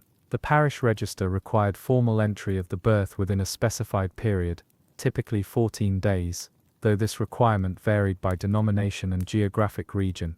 The family would arrange for this registration through a personal visit to the rectory, where the parish clerk would enter the child's information into the massive leather-bound volumes that recorded the vital events of the community. These church registers demanded precise information presented in a standardized format that had been established by ecclesiastical authority decades earlier. The father's full name and occupation were recorded first, followed by the mother's maiden name, their current address, and the date and location of their marriage. The child's information followed date and time of birth, gender, proposed Christian name, and any notable circumstances surrounding the delivery that might affect the infant's spiritual status. The rector or his assistant would copy this information into the register using a specially prepared ink that was designed to resist fading over the decades. This ink was mixed fresh each week from a carefully guarded recipe that combined iron gall compounds with various binding agents, resulting in a fluid that would darken to a permanent deep black over the course of several days after application. Local newspaper announcement represented yet another avenue of notification, though one that required careful navigation of social conventions and financial considerations. Most regional newspapers of the period maintained a section devoted to vital statistics, where births, marriages, and deaths were recorded in a standardized format that conveyed essential information while maintaining appropriate social distinctions. The process of submitting a birth announcement to the local newspaper began with a visit to the newspaper office, typically located in the commercial district of the town or city. The editor or his clerk would receive the information and transcribe it into the newspaper's style, which varied considerably between publications, but generally followed patterns established by the larger metropolitan papers. Payment for these announcements was handled through a complex system that took into account both the length of the notice and the social prominence of the family involved. Families of established reputation might find their announcements printed without charge, while newcomers to the community, or those of modest circumstances, were expected to remit the standard fee, which was typically calculated by the line of text and paid in advance of publication. The timing of newspaper announcements required careful coordination with the weekly publication schedule. Most regional papers appeared once or twice weekly, and families needed to ensure their notification reached the editor in sufficient time for inclusion in the next available issue. This often meant hand-delivering the announcement on specific days of the week, when the editor was known to be assembling the upcoming edition. Professional acquaintances and business associates represented another category of notification that demanded its own particular approach. These communications were typically more formal than family letters, employing language that acknowledged the professional relationship while sharing news of the personal milestone. The father would often handle these notifications personally, as they touched upon his business reputation and ongoing commercial relationships. Trade guilds and professional associations to which the father belonged required their own form of notification, as the birth of a child affected the member's standing within these organizations, and might influence his eligibility for certain benefits or responsibilities. Guild records from the period show careful attention to these family changes, as they affected the calculation of dues, the distribution of mutual aid benefits, and the succession of craft knowledge from one generation to the next.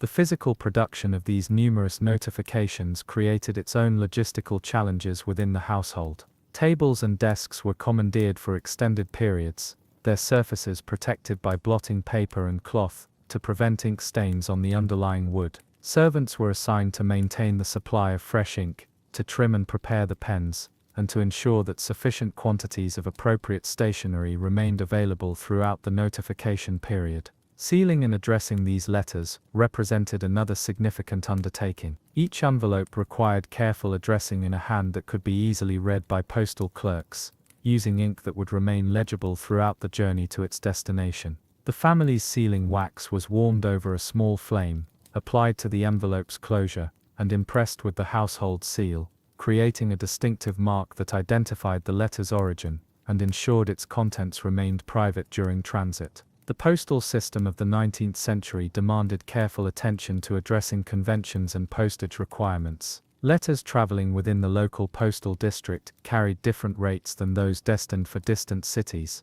and international correspondence required additional documentation and significantly higher fees. Families maintained detailed records of postage expenses, as these costs could accumulate to substantial sums when numerous notifications were required. Regional variations in postal service affected the timing and reliability of birth announcements. Rural areas might receive mail delivery only twice weekly, while urban centers enjoyed daily service. Families needed to account for these variations when planning their notification schedule, ensuring that distant relatives received their letters within a reasonable period after the birth. The hierarchy of notification reflected complex social relationships and obligations that extended far beyond immediate family connections. Godparents received special consideration, as their relationship to the child carried both social and spiritual significance. These individuals were typically notified through personal visits when geography permitted, or through letters that acknowledged their special role in the child's future development.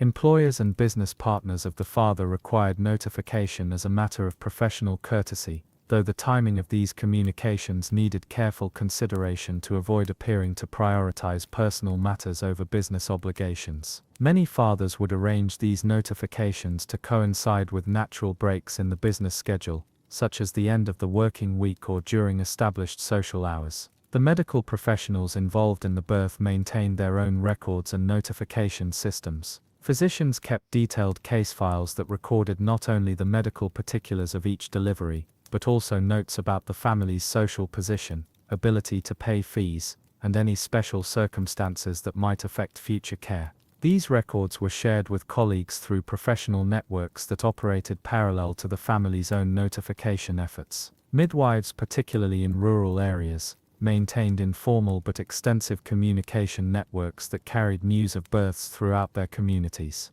These women served as crucial conduits of information, sharing details about successful deliveries, challenging cases, and family circumstances that might affect their ongoing relationships with expectant mothers in the area.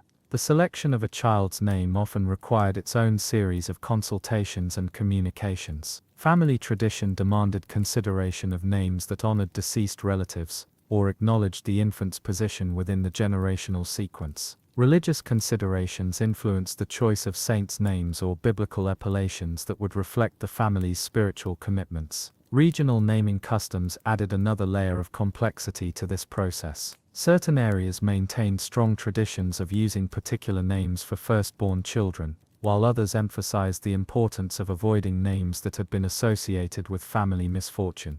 These customs required careful navigation, as they touched upon deeply held beliefs about luck, inheritance, and family continuity. The timing of name selection affected the content and timing of birth announcements. Some families preferred to settle upon a name before composing their notifications, while others included provisional names in their early communications, and followed up with confirmatory letters once the final decision had been made.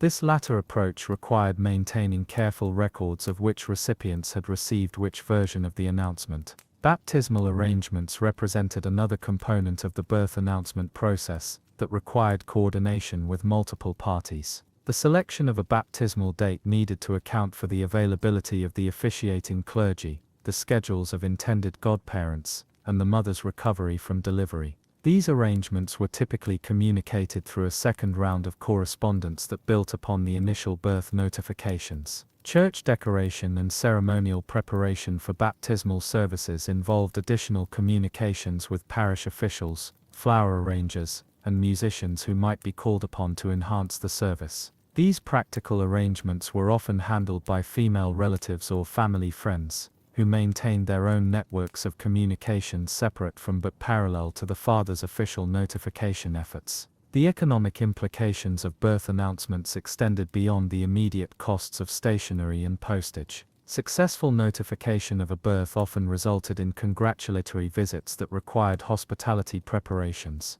gifts that demanded acknowledgement, and invitations to celebration events that needed careful planning and coordination. Household servants played crucial roles in managing the logistics of birth announcement processes. They were responsible for maintaining supplies of writing materials, ensuring that oil lamps provided adequate light for evening correspondence, tending the fires that kept sealing wax at proper consistency, and managing the flow of visitors who arrived in response to the notifications. The preservation of birth announcement records became an important family archival practice. Many households maintained special correspondence files that contained copies of the letters sent to announce each child's birth, along with the replies received from family members and friends. These files served as family historical records, and provided templates for future birth announcements. Regional differences in birth announcement customs reflected broader cultural patterns that varied significantly across different areas of the country. Urban families typically followed more formal protocols that emphasized written communication and official records, while rural communities relied more heavily on informal networks and personal visits to spread news of births. Immigration patterns of the 19th century created additional complexity in birth announcement networks. Families with relatives in distant countries needed to navigate international postal systems that were often unreliable and expensive. These communications might take months to reach their destinations, and replies could be equally delayed, creating extended cycles of correspondence around each birth. The integration of birth announcements with broader family record-keeping systems required ongoing attention to detail and consistency. Family Bibles served as central repositories for vital statistics, their specially designed pages providing spaces for recording births, baptisms, marriages, and deaths in formats that emphasized the family's generational continuity. Professional genealogists and family historians of the period maintained extensive networks of correspondence with families who sought to document their lineages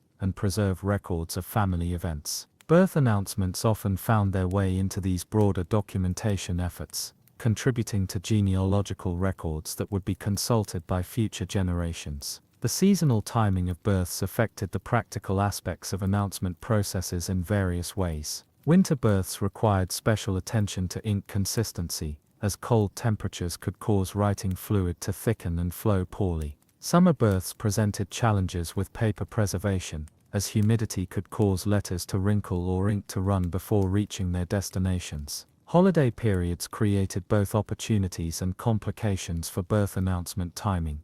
Births occurring near Christmas or Easter could be incorporated into broader family communications and celebrations, while those falling during harvest seasons or other periods of intense economic activity required more careful timing to ensure appropriate attention from recipients. The development of photographic technology during the later decades of the 19th century began to influence birth announcement practices, though the expense and technical complexity of early photography limited its accessibility to families of substantial means. Those who could afford photographic documentation often included small carte visite with their written announcements, providing visual records that enhanced the traditional text-based communications. Professional photographers who specialized in infant portraiture maintained their own networks of communication with families, often learning of births through relationships with physicians or midwives who could refer clients for photographic services. These business relationships created additional channels through which news of births circulated within communities. The evolution of birth announcement practices throughout the 19th century reflected broader changes in communication technology, social organization, and economic development.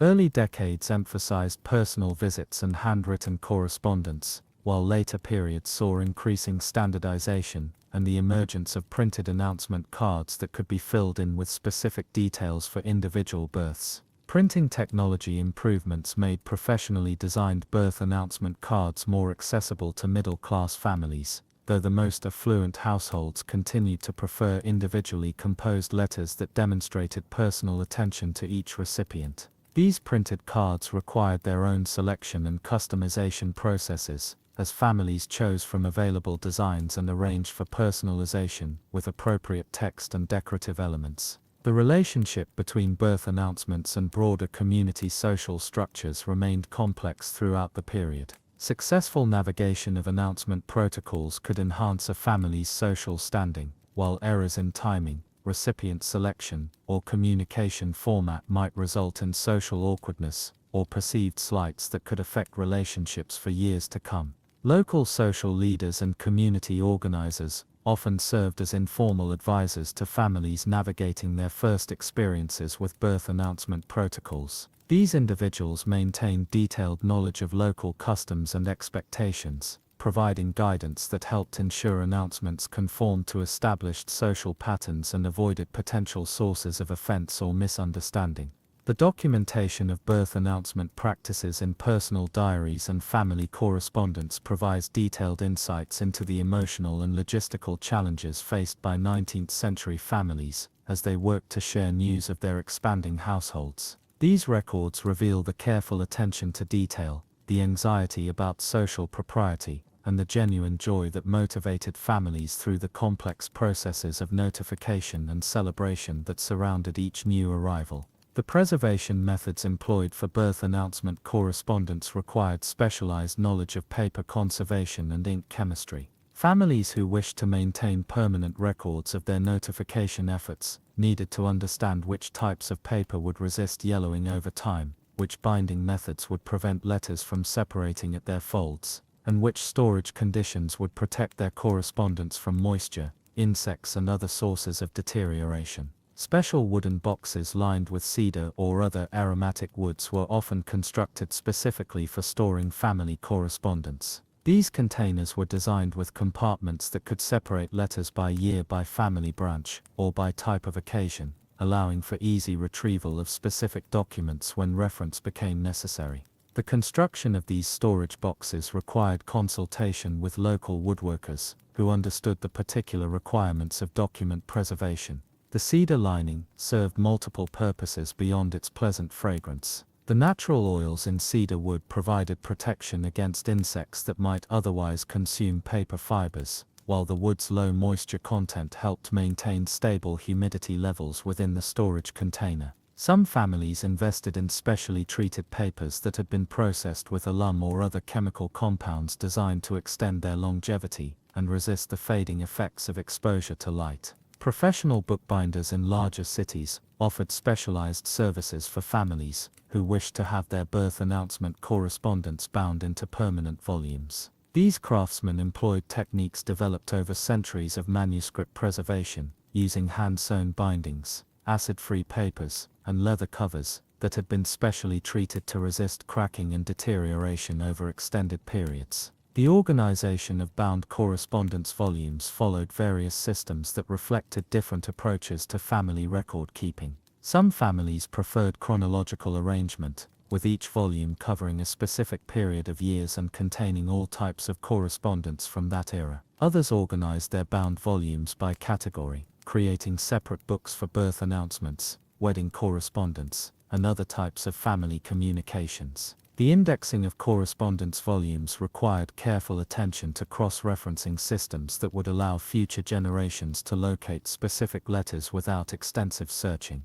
These indexes typically included entries organized alphabetically by correspondent name, chronologically by date, and topically by subject matter, with each entry providing page numbers and brief descriptions of the letter's contents. Calligraphy and penmanship instruction became increasingly important, as families recognized the lasting nature of their correspondence. Many parents invested in formal writing lessons for their children, emphasizing not only legibility but also the aesthetic qualities that would make their future letters worthy of preservation. These lessons covered proper pen grip, ink flow management, letter formation, and the spacing techniques that produced visually pleasing text. Writing masters who specialized in correspondence instruction maintained detailed curricula that covered various styles of penmanship appropriate for different types of communication. Birth announcement letters called for a somewhat more formal hand than everyday correspondence, but less elaborate than wedding invitations or other ceremonial communications. Students practiced these distinctions through repeated copying of model letters until they could produce consistent results.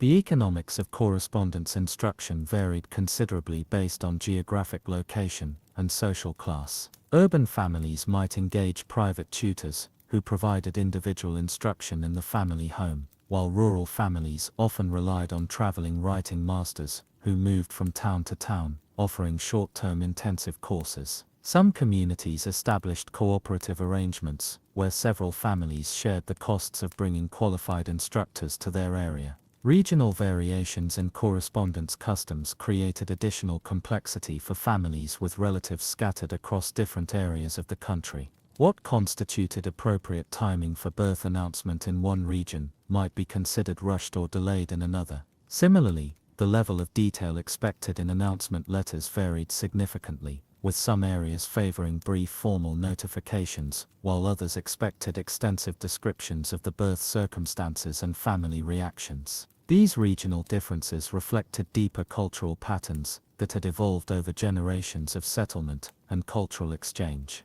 New England families often maintained correspondence practices that emphasized brevity and theological references, reflecting their Puritan heritage. Southern families typically employed more elaborate language and extensive kinship references that acknowledged complex family relationships spanning multiple generations. Western frontier communities developed their own correspondence customs that adapted traditional practices to the realities of isolation and limited communication infrastructure. Birth announcements in these areas often served multiple purposes, providing not only news of the birth but also updates on family health, business prospects, and community developments that might not otherwise reach distant relatives. The role of women in managing birth announcement correspondence became increasingly formalized throughout the 19th century.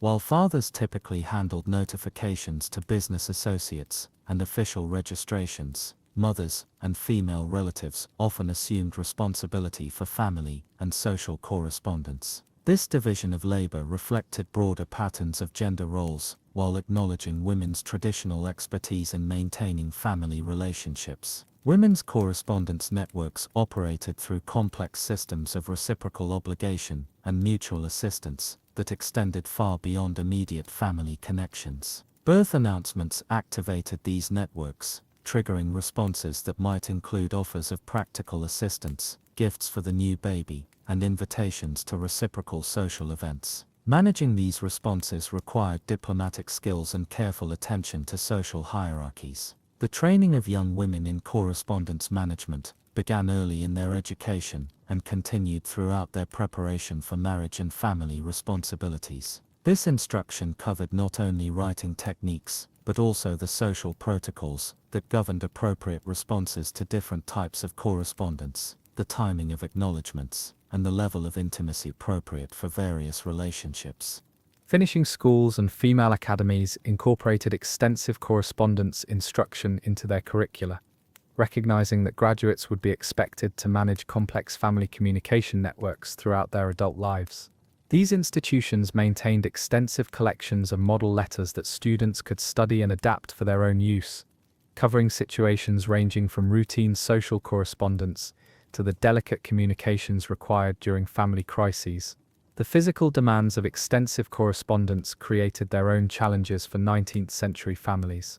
Extended writing sessions could cause hand and wrist fatigue, particularly when using the steel-nibbed pens that required firm pressure to maintain consistent ink flow. Families developed various strategies for managing these physical demands, including scheduled rest periods, hand exercises, and the rotation of writing duties among different family members.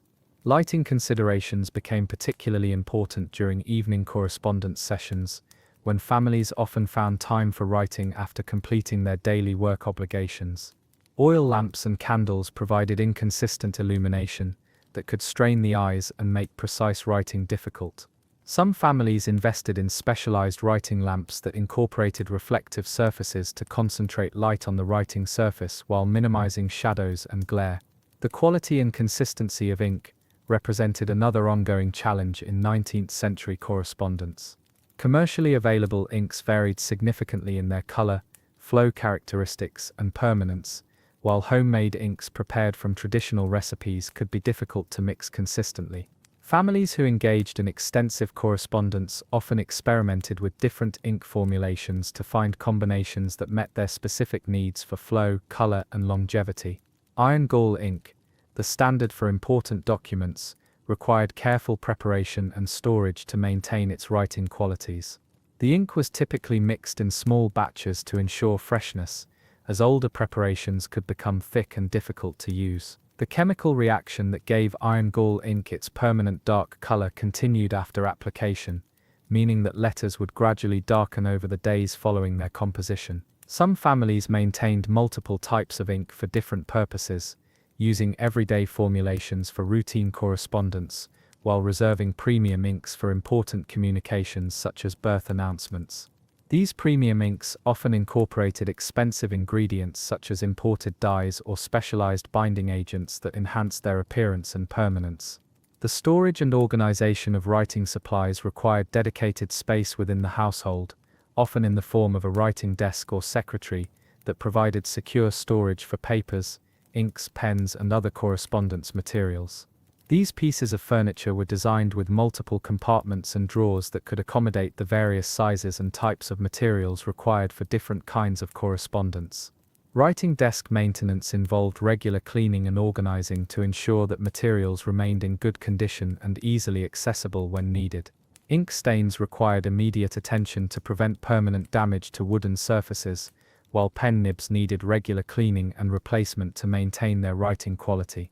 Some families employed specific servants or assigned these maintenance tasks to particular family members who developed expertise in caring for writing equipment. The seasonal aspects of correspondence management created additional planning requirements for families who needed to maintain consistent communication throughout the year. Winter months often brought challenges with ink freezing in unheated rooms, while summer heat could cause ink to dry too quickly on pen nibs or cause paper to become limp and difficult to handle. Humidity control became particularly important in areas with extreme seasonal variations, as excessive moisture could cause paper to wrinkle and ink to run, while overly dry conditions could make paper brittle and cause ink to flow poorly. Some families developed seasonal routines for adjusting their writing practices to accommodate these environmental challenges. The integration of birth announcement practices with seasonal social calendars required careful timing and coordination. Births occurring during social seasons needed to be announced in ways that acknowledged ongoing community events and celebrations, while those occurring during quieter periods might receive more individual attention from recipients who had fewer competing social obligations. Holiday periods created both opportunities and complications for birth announcement timing. Christmas births could be incorporated into broader seasonal communications, but required careful attention to ensure that the birth announcement received appropriate emphasis rather than being overshadowed by holiday greetings. Similarly, births occurring near Easter or other significant religious holidays needed to be announced in ways that respected the ceremonial importance of these occasions. The development of commercial stationery industries during the latter half of the 19th century provided families with increasingly sophisticated options for birth announcement materials.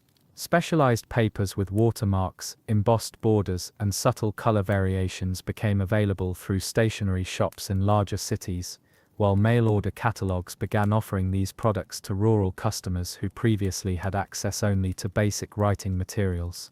These commercial developments created new social pressures around the selection of appropriate materials for birth announcements. Families needed to balance their desire for attractive presentation with considerations of cost and social appropriateness, as overly elaborate materials might be perceived as pretentious while excessively plain papers could suggest insufficient regard for the recipients. The emergence of standardized sizing for stationery products simplified some aspects of correspondence management while creating new requirements for storage and organization.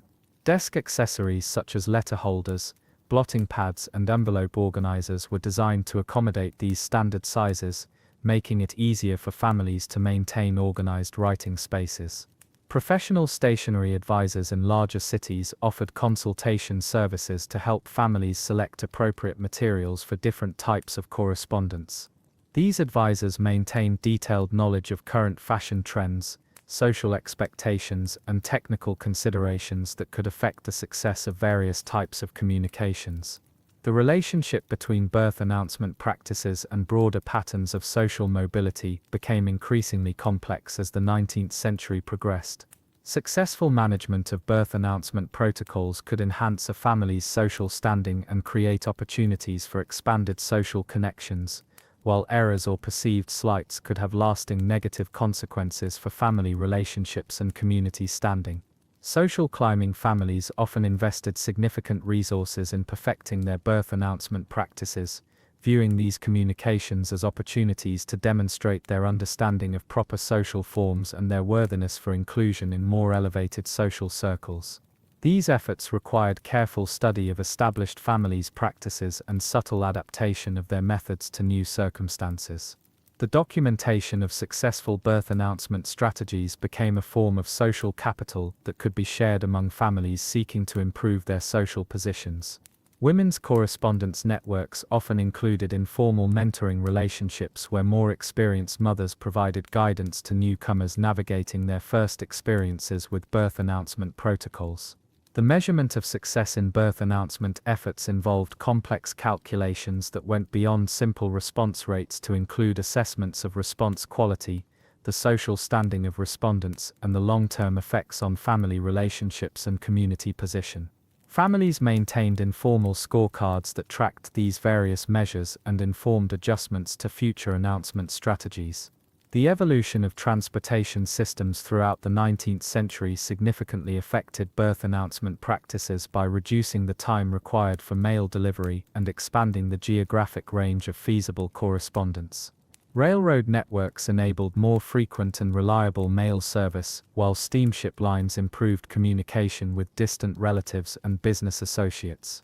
These transportation improvements created new expectations for response timing and correspondence frequency that affected birth announcement protocols. Recipients who previously might have had weeks or months to respond to birth announcements found themselves expected to acknowledge these communications within much shorter timeframes, requiring adjustments to their own correspondence management systems. The standardization of postal rates and services simplified some aspects of birth announcement mailing while creating new complexities around international communications and express delivery options. Families needed to stay current with changing postal regulations and rate structures to ensure their announcements reached their destinations efficiently and cost-effectively. Express mail services offered options for urgent birth announcements, though at significantly higher costs that limited their use to situations where timing was particularly critical. These services were most commonly employed for notifying elderly relatives whose health might not permit extended delays, or for business associates whose immediate knowledge of the birth might affect important commercial relationships. The integration of telegraph services into birth announcement practices represented a significant innovation that allowed for nearly instantaneous communication over long distances, though the cost and character limitations of telegraph messages required careful editing to convey essential information concisely. Telegraph birth announcements typically contained only the most basic facts, followed by promises of detailed letters to follow. The development of standardized telegraph codes for common messages, including birth announcements, helped reduce costs while ensuring clear communication. Some families developed their own private codes that allowed for more detailed information while maintaining the brevity required for economical telegraph use. The cultural adaptation of traditional birth announcement practices to incorporate new communication technologies required ongoing negotiation between established social customs and practical innovations. Families needed to determine which aspects of traditional announcement protocols remained essential and which could be modified to take advantage of new capabilities without violating social expectations.